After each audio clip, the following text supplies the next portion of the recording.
welcome back to a brand new episode of MFA Writers. I'm Jared McCormick, and I am, like always, so happy to have you here. We're now nearing the end of February, which means a lot of those December MFA application decisions are rolling in. So I wanted to take a minute, like I do every year, to say congratulations to those of you who got an acceptance. But more than that, I want to send a message to anyone who didn't get any acceptances this year. I have interviewed nearly 100 MFA students at this point, and spoken to hundreds more than that. And if there's one thing I've learned, it's that there is no one path to becoming a writer. Some people get into MFA programs on their first try, some get in on their second or third. Many great writers don't go to a program at all. So no matter which of those categories you fall into, just remember, what makes you a writer is that you write. So if it's really what you want to do, if it's what you really want to be, then don't stop. Just keep writing. You can find MFA Writers on Instagram and Twitter, as well as mfawriters.com. We love to hear from listeners, so feel free to shoot us a direct message on one of those platforms, or an email at mfawriterspodcast@gmail.com. And if you have a minute to rate or review the show, the best place to do that is on Apple Podcasts. Doing so will help boost our podcast as we try to boost these amazing writers. Also, if you or someone you know would like to be a guest on the show, you can apply at mfawriters.com. On that same website, you can also click the support button to support us financially, if it's within your means.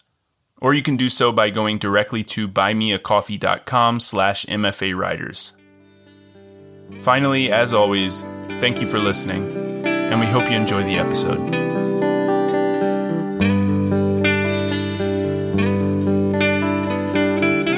Welcome to MFA Writers, the podcast where we talk to creative writing MFA students about their program, their process, and a piece they're working on. I'm your host, Jared McCormick. Today I'm with Jamie Lee. Jamie is a Southern California-based fiction writer and product marketer.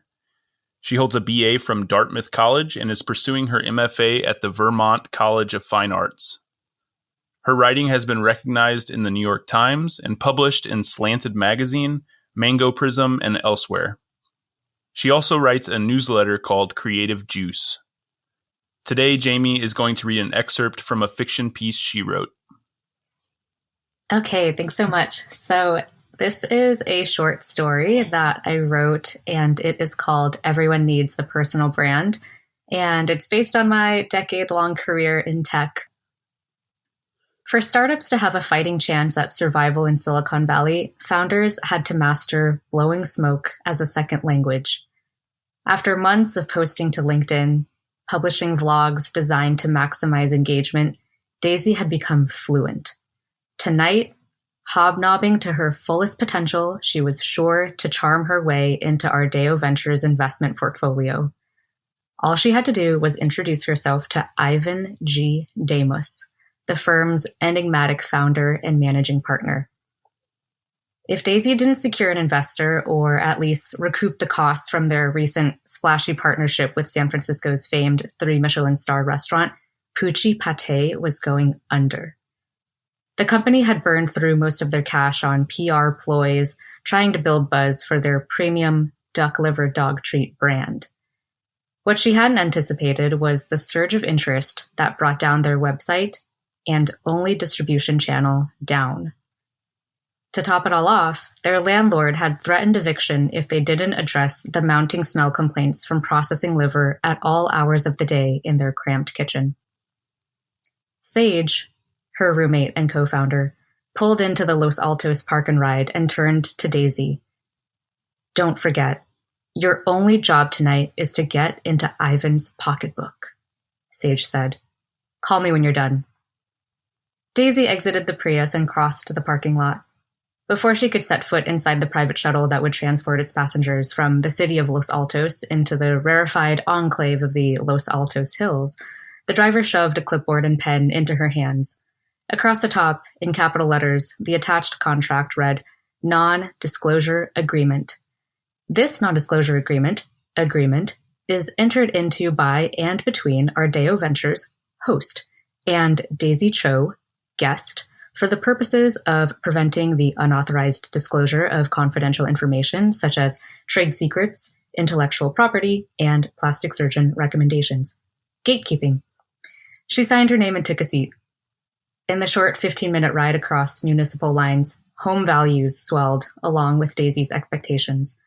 Filling the seats were esteemed members of Silicon Valley elite, 3-time IPO'd founders, SaaS tycoons, and their trophy spouses. Everyone was polished and plucked to perfection. The collective net worth in the shuttle broke well into the 11 figures. Daisy wondered if the shuttle was insured. Oh, Dolly from Poochie Pate? I'm Nasir Wani, CEO of PopQ. Across the aisle, a man leaned in toward Daisy, eager to make her acquaintance. His smile glowed unnaturally white against the shuttle's dim interior. We're an app that tracks all the creative ways modern couples are popping the question, from minimalist proposals to the skydiving in Dubai while live streaming ones. I actually think that couple lost their ring in midair. Anyway, let's connect on LinkedIn and I can hook you up with a premium account for 6 months. By the way, your pop-up dinner with Le Favier? Incredible. A Michelin star tasting menu for dogs? Genius. My Bernie Doodle loved it. She wouldn't eat anything afterwards except those pate treats. Brilliant marketing campaign. Now she's hooked. Nasir flicked through his phone and pulled up a video of his lanky designer dog pawing at a bag of Poochie Pate. I'll send this to you so you can use it on social. Daisy beamed. Never mind that behind the glowing press coverage and off-the-charts virality, the partnership had yielded a negative return for Poochie Pate. So glad you enjoyed the dinner. It's Daisy Cho. She extended a hand as Nasir's clamped down on hers like a vice. So, have you been to this thing before? Oh, for sure. It's my 3rd time back, he said. He lifted his sunglasses to push back his chestnut ringlets and stared Daisy dead in the eyes. Ivan is a true genius and only associates with the best. I'd do anything for him. Ardeo is like family to me now. Nobody has gotten me this fired up to change the world. The rumor in the valley was that Ivan was an exacting mentor to the founders he took under his wing. Despite, or perhaps because of, that reputation, his mentees pledged faithful allegiance to him. The other rumor was that he made all his yearly investment decisions based on the interactions he had at these parties. Raising a round with Ardeo Ventures meant their massive bankrolls would pave over the unmarked trails of entrepreneurship and leave behind a one-way road to success. Ardeo had the Midas touch, and Daisy would give anything to be anointed. Daisy glanced down to check her phone and check the time. There was a new LinkedIn connection request. Nasir Wani. Jamie, that was great. Thanks so much for reading, and thanks for being here. Yeah, thank you. I'm so excited to be here. You're a really good reader. You have a great voice. Oh, thank you. I used to have a radio show in college, so maybe that helped. Well, before we talk about your writing and this piece specifically, I want to ask you about your upbringing, because you told me your experience as a Chinese immigrant to the United States has really shaped your writing. So how old were you when you moved to the States? Yeah, so I was born in Guangdong province, which is right next to Hong Kong. And I moved to Queens, New York when I was 3. So pretty much when I was a baby. Mm-hmm. So what do your parents say about that time? Like, I mean, you were a baby, so you don't really remember any of it, but what was it like for them? Do you know?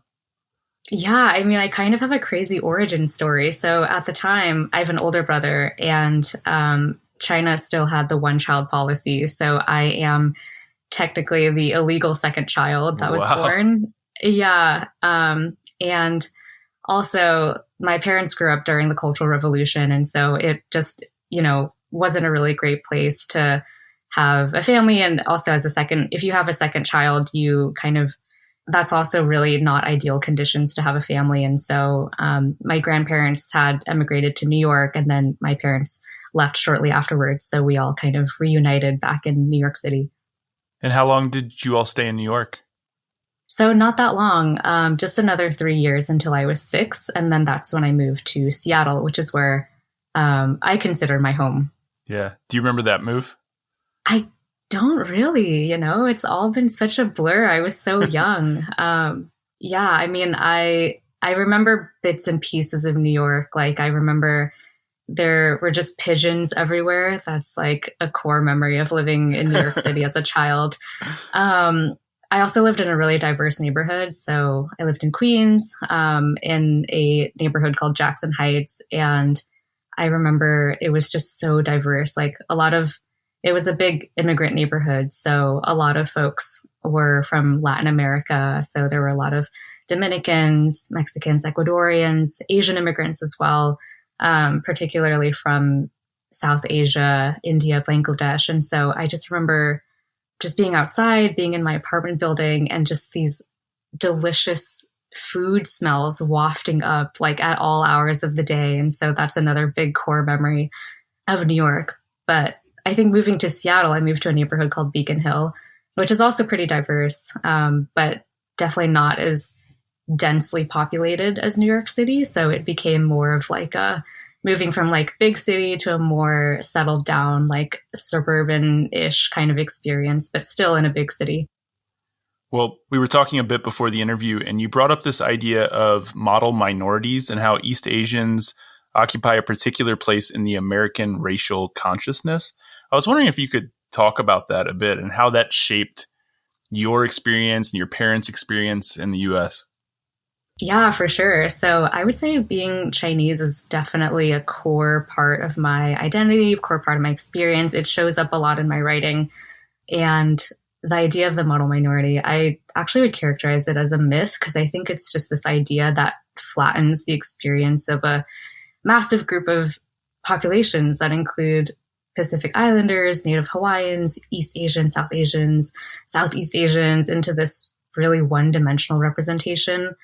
And it's this idea that, oh, you see Asian students who do well in school, you see Asian people in the workforce who are doing well, and then there's an assumption that just Asians overall are doing well in society, when really Asian Americans have a huge disparity in terms of income, representation in politics, leadership positions, things like that. So, yeah, I think it's just this really reductive idea. Yeah. And I think how that ties into my experience and writing and just how it kind of shaped my worldview is that throughout my life, one through line that I think about and reflect on a lot is I started my life and have gone from places of a lot of diversity. So, for example, growing up in Queens, being in South Seattle. And then from that point onwards, I have pretty much entered into spaces that have been decreasing in terms of their diversity. Oh, interesting. Right. So, for example, like I went to this tiny school on the East Coast, in New Hampshire, which is where I learned about like old money and learned what a WASP was, into Silicon Valley, where people, like I know people who literally became like overnight millionaires. And so it was just like such a wild spectrum of experiences throughout my life. And I think the tie-in with being East Asian is that you or I kind of fit in really easily into any of these spaces, because on the one hand, we're still considered a minority, but then I think because of this model minority idea where you see people East Asian people in particular, who are achieving some success in business or school, you're like, it's not hard for me to blend in. And so in a way, I've kind of been able to be very observant and see the differences in places that have a lot of privilege, have a lot of power, have a lot of exclusivity. And I've been able to be kind of like a fly on the wall in a lot of different scenarios. And that really, really lends itself to my writing, because I consider myself a pretty observant person by nature. And so I really love drawing into this experience of like, what is this in-group behavior versus out-group behavior? How is one population of people behaving differently than this other group? And so those are the ways that all of those different ideas kind of coalesce and find its way onto the page. And you told me you didn't grow up with a lot of financial privilege. So I imagine that's also a particular lens through which you're viewing these happenings.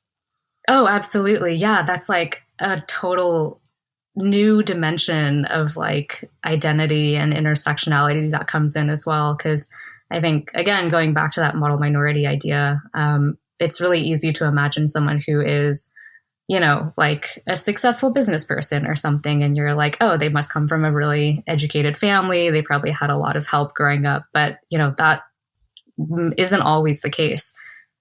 How much does class show up in your writing?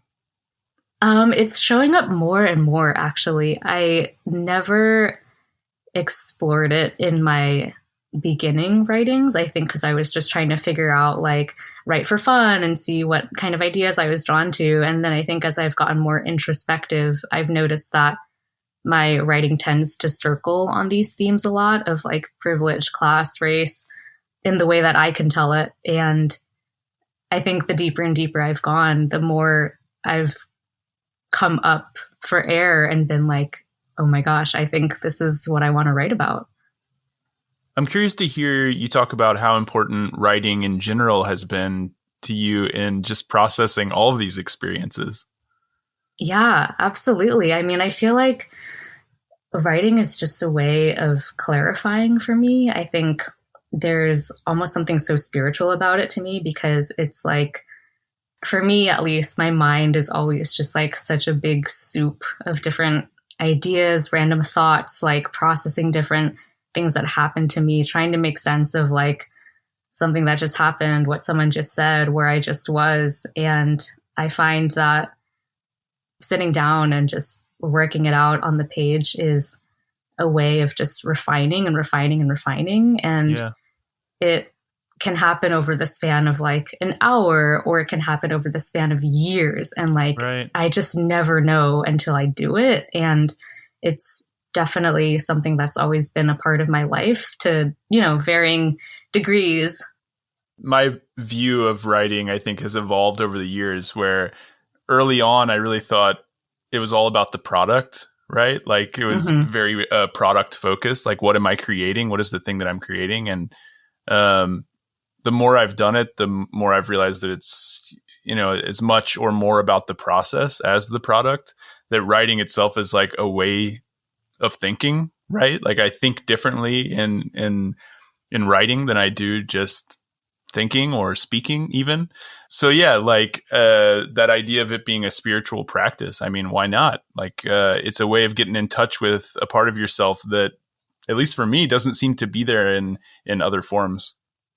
Yeah, absolutely. I feel like there's such a low barrier to entry in terms of what you need to bring your ideas and what's inside out into the external world. I feel like the only thing that's closer is maybe dance, because with writing, you need some sort of instrument, but like dance, you just like express with your body. But I'm no professional dancer, but I think writing is like the next best thing, like all you need is a pen and paper and your ideas, and you just go.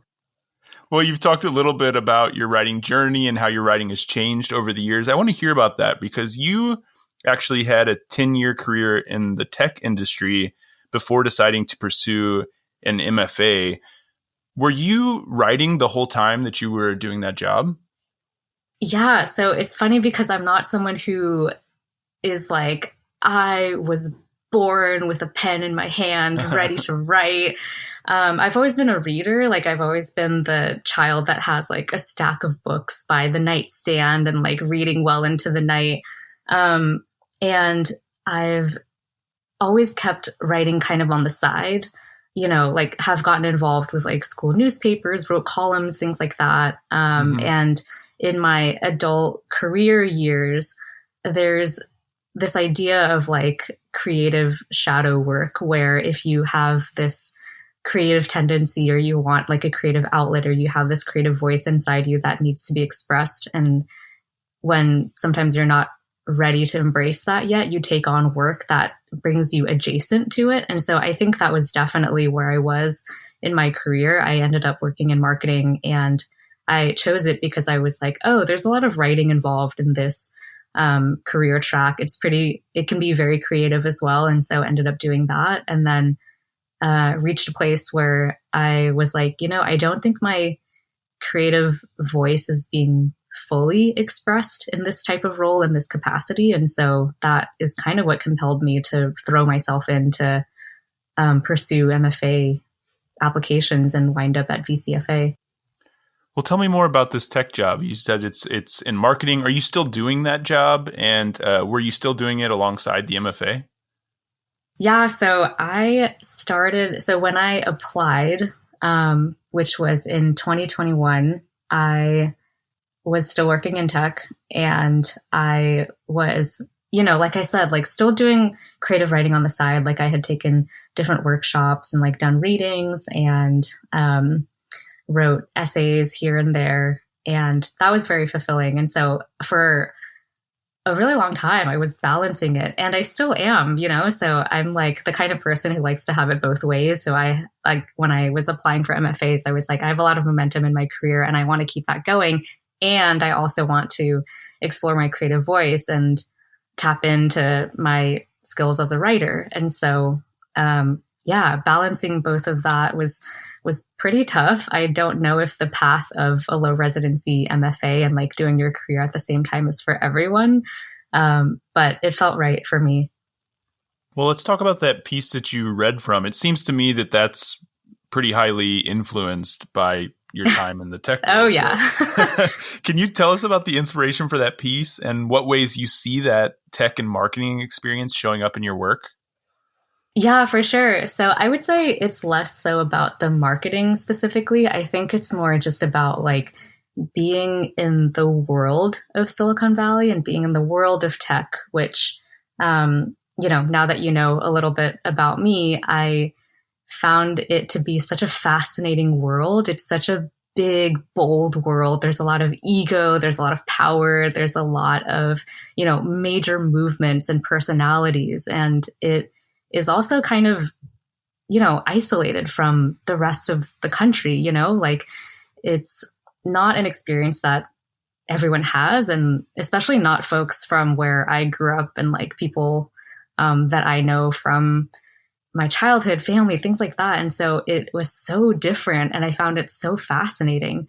And I'm also, when it comes to just absorbing creative works, I'm very drawn to works of satire. And I love like stand-up comedy. And so I also feel like I tend to find like the humor and like the positivity in things. And so that is something that I try to bring into my writing as well. And so the piece that I read, I would categorize it as pretty satirical. A lot of things are pretty exaggerated, but they're actually not too far from the truth. So something that was really, really funny was that I read this piece at VCFA and folks would come up to me afterwards and they were like, this is so crazy. Like this idea is so ridiculous. And then I had friends who from my career in Silicon Valley read it and they would be like, oh yeah, this seems normal. I imagine that environment, Silicon Valley, is also an interesting place to explore class. Yeah, absolutely. Absolutely. It's like just a place of extremes, like, yeah, I mean, experiences that I would have a lot is just like being at work or like at a party or something or in some space where people are kind of rubbing elbows and there's this. So the short story that I read is sort of like that, where Daisy is a co-founder of a startup and she gets invited to this venture capital party. And it's a space where like you are probably talking with people who are like multimillionaires, but then you might see someone at the bar or like the service people, and they're typically like people of color. They might be Asian, they might be like Black or brown. And so you don't see a lot of those folks who are the ones that are like, the VCs. Increasingly, yes. But I think those were like the observations that I would have Where it was like, oh, wow, this is a really wild world. Yeah. Okay. So you're building your career in the tech world, but you're interested in creative writing and you want to take it more seriously. So you decide to do the MFA. Was that a difficult decision, making that leap? Yeah. Oh my gosh. That's so interesting. So I don't know if it was. I think because I've been sort of building up to that moment for a long time. And I made the decision during the pandemic, and I think it was easy in the fact that that was a time where a lot of people were just looking at their lives and being like, what am I doing? The pandemic is throwing everything upside down. And Right. now it's time to evaluate, am I really doing what I want to do? Right. And so I think under those circumstances, it was easy to make a decision like that. I think the things that made it hard was that working in tech can be very, it can be very cushy, and it can be very, very safe. And it is definitely a solid path to be in. But I think ultimately I was reaching a place where it felt like I hadn't explored my creativity enough. And so I made the leap and just applied to a bunch of MFA programs. Yeah.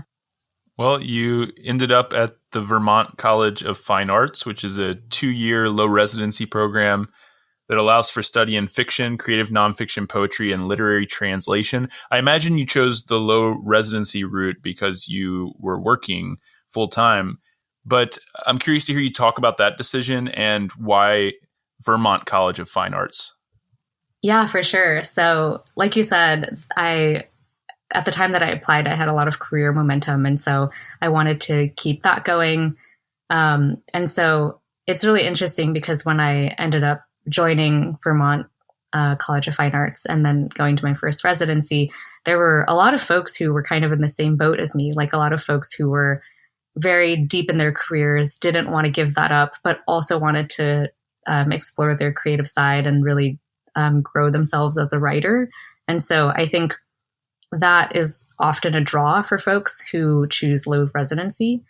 And another thing that went into my decision making is that at this point, I wasn't trying to be a part of, let's say, like capital A academia or like as a part of an English department. I don't want to be a teacher or be a professor. And so I was like, I really just want to put myself in a pressure cooker kind of environment and really improve my craft for 2 years. And so low residency really stuck out to me that way. And in terms of VCFA, I went to undergrad in New Hampshire. And so there was a little bit of that like New Hampshire, Vermont nostalgia factor going on. So yeah. And then like, I think VCFA specifically, just I'll speak a little bit more about that. There's such an emphasis on cross-disciplinary learning, and they really emphasize experimentation. So some examples are VCFA actually has MFA programs in 6 different disciplines. So there's writing for children, graphic design, visual art, music composition, and film. And there are folks in my program who, for example, are structuring their learning so that they're learning fiction as well as film. And so you can really sample from different programs. And I think that's something that's so wonderful about VCFA. So tell me about your first semester. Were there ups and downs as you were trying to figure out that balance between work and writing for the MFA program? Yeah, absolutely. So it's something that I'm still figuring out, to be honest. Like people are always like, what's your creative process? And I'm like, I don't know if I have one, but I think in not having one, that's still having one. You know what I mean? Yeah. In balancing both, I think work comes first. Like you have to finish that. And then when it came to my writing life, I feel like I'm a lifelong night owl in denial. I'm always trying to be like, I need to wake up earlier, but I will still just always go to sleep past midnight. And if I had to characterize like finding that balance, I would just say I'm like kind of a chaotic writer. Like I am more of a weekend warrior than I want to admit. And I also just write like late into the night before I go to bed. So no process, just chaos. Well, now that you've kind of figured out that balance between work and the low res program, do you have any advice for students on how they can maximize their opportunity in a program like this and set themselves up for their future as writers? Yeah, absolutely. So I would say it is, well, in terms of, I'll speak about residencies and then I'll speak about balancing the workload and then also just making the most of the program in general. So in terms of residencies, the way that VCFA does it, we have 10-day residencies every winter and every summer. to kick off the winter and summer semesters. And those 10 days are just like jam packed. There's like so many events every single day. There's social events after the scheduled programming. And at VCFA, what I think is really special is that our residencies combine all the different programs. So we'll have our residency at the exact same time that the film folks are, graphic design, visual arts, everyone from the VCFA student community and faculty like come together and can really intermingle and cross-pollinate. And so I love that. And I think my biggest advice in a situation like that is to really just get outside of your comfort zone and sign up for readings, attend the events that interest you, challenge yourself to have meals with folks outside of your program, and just generally just talk and make yourself uncomfortable. Well, yeah, I was curious about those residencies because I was looking at the website and it mentions that the next one is in Colorado Springs, Colorado. So are the residencies usually in Colorado or are they in Vermont? Do they move around? What does that usually look like? Yeah, great question. So Vermont College of Fine Arts recently adopted a model where we do our summer residency in Colorado College and then our winter residency in Susquehanna University in Pennsylvania.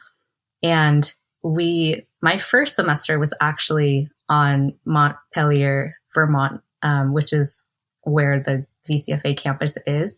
But now VCFA has a model where we do residencies at these partner schools. They're better able to accommodate all 6 of our programs together and provide just basically a better experience for all the students that are coming. So yeah, that's how we work with our partner schools now. And that's, I think, how it will be going forward. We also have international residencies. So the last semester, there was a group who went to Rome, which is pretty cool. And this is before my time, but I know that they had other international residencies in Mexico and Slovenia. And for me personally, that was a big draw to come to VCFA as well, because I just love to travel. And what is more writerly than being inspired while you're traveling, being in another place. Are you planning on participating in one of those international residencies? I don't know. It depends on where the next one is going to be. They only happen in the winter, I think. And I'm not even sure if I have the chance to anymore, because I think the next winter one is going to be my graduating one. So I think, yeah, even though it was a draw, I didn't get a chance to do it. So who knows? Maybe if I stay on for another semester or two, who knows? Yeah. It always ends up happening that way. I remember coming into my MFA program with this big list of things that I was really excited about in the program, and then graduating and looking at that list and being like, oh, I didn't even do a couple of these, you know?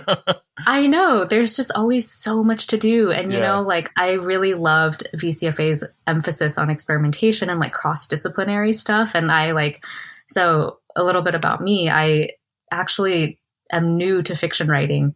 And when I was considering VCFA, I was like, oh, wouldn't it be so cool if I did fiction plus film or like fiction plus CNF? But then now I'm just like, you know what? I'm doing too much. I want to just focus and actually do fiction right and just be a good fiction writer. And so I'm like not doing anything cross-disciplinary or experimental. I'm just like on the fiction straight and narrow, which is totally fine. But that's just a cool thing about VCFA. Well, I do think it's also cool that you get to do these residencies with students from various MFA programs in the school. What has that experience been like? I mean, have you had the chance to interact with those other students a lot? And have you seen that affecting your writing at all? Yeah, great question. So in the summer last year, so summer of 23, when we were at Colorado College, that was the first residency where they combined all the programs together. And that was so fun. It felt like it was just one big kind of summer camp, I would say. And so there were so many different events to go to, and like all of those different programs had their own events. So I tried to go as much as I could handle. There's just so much to do. But I ended up attending a film screening and then hanging out with film folks, and then going to different musical performances that were put on by the music composition students. And then at night, when folks are generally just socializing, like caught up with the film folks again, and then some film students came to the writing students reading. So there was a lot of that intermingling going on. Yeah, it was really cool. And it was just like like I said, just one big summer camp. In terms of having it affect my writing, it hasn't explicitly done so, but I'm hopeful that something is percolating deep in there. Yeah. If nothing else, it's just nice to build that broader community with other artists, I think. Mm-hmm. Absolutely. Yeah. So of all of the creative writing events that you've been to at residency, are there any that stood out to you the most that you really enjoyed? Yeah. So unfortunately, this past winter residency, so the one that just happened in January, I was going to attend. That was going to be our first one in Susquehanna, Pennsylvania. But I caught COVID. So that was really, really unfortunate. You only get so many residencies in a 2-year program. And so I was able to join things remotely. But one thing that actually really stuck out from that residency was Micaiah Bay Galt, who is on the faculty, shout out. She had a lecture about luck and how to be more lucky as a writer. And I've been contemplating that lecture for the past month or so, to be honest. And she basically opened the lecture by being like, do you consider yourself lucky or unlucky?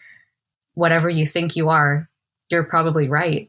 And it was all about how to maximize your luck as a writer, because I think in this field, so much is often just like a shot into the void.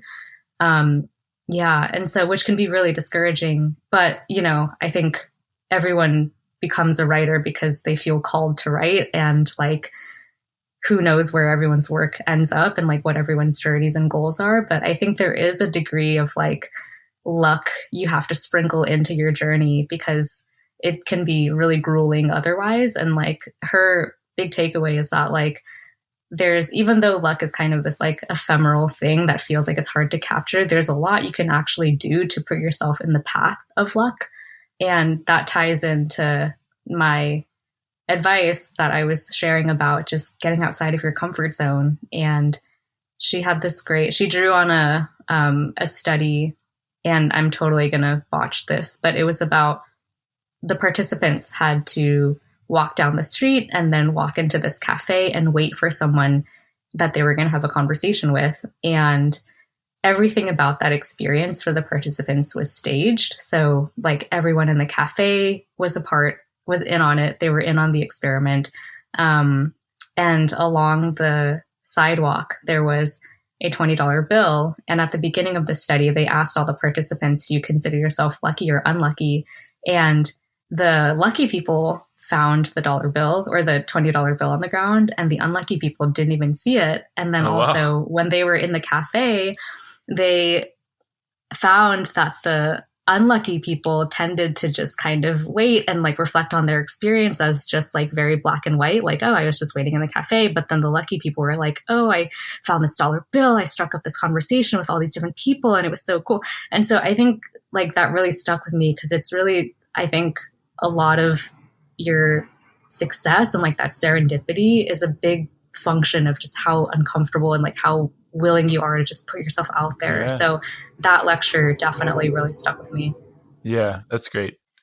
So we talked a little bit earlier about how you came to creative writing a little bit later than some other people, and you came to fiction a little bit later than some other people in the program. That was also the case for me. I was a teacher who wrote on the side for many years and mostly wrote nonfiction before I dove into fiction and creative writing more seriously.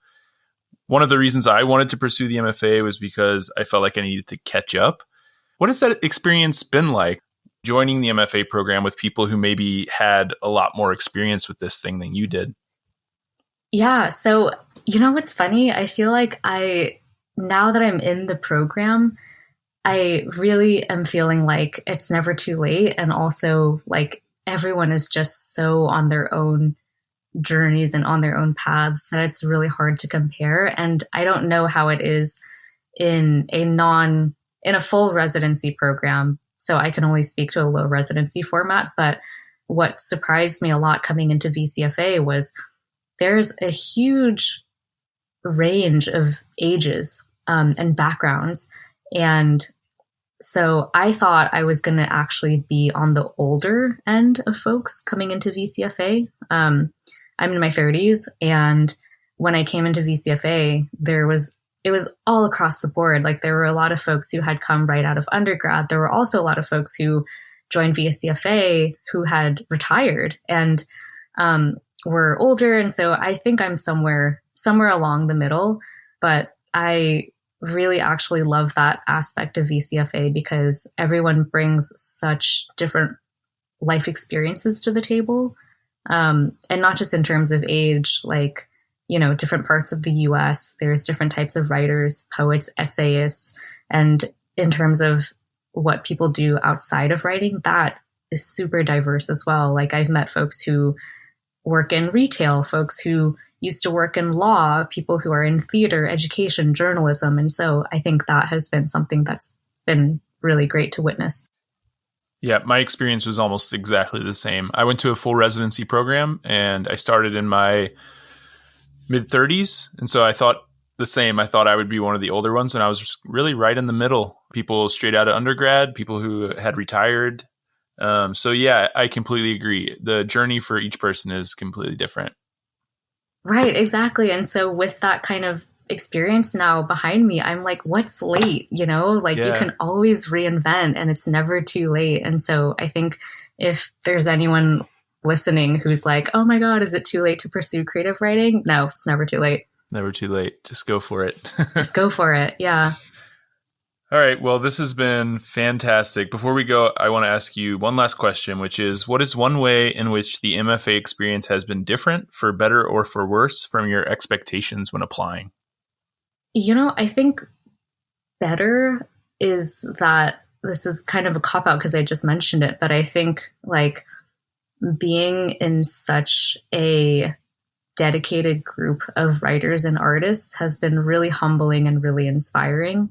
And especially during residency, when you're face to face with everyone, I think that part has just been such a gift. Honestly, I think I'm really awakening a part of myself that has been sort of dormant in the corporate world. I'm not going to lie. And that part, I think didn't know how much I had been waiting for that for so long. So I think that is definitely a great aspect of the MFA experience. Well, I'm so glad that you took the leap, and I really appreciate you sharing your writing journey with us. I wish you nothing but the best. Thanks again for being here. Yeah, thank you so much, Jared. It was such a pleasure to talk a little bit about my experience here today.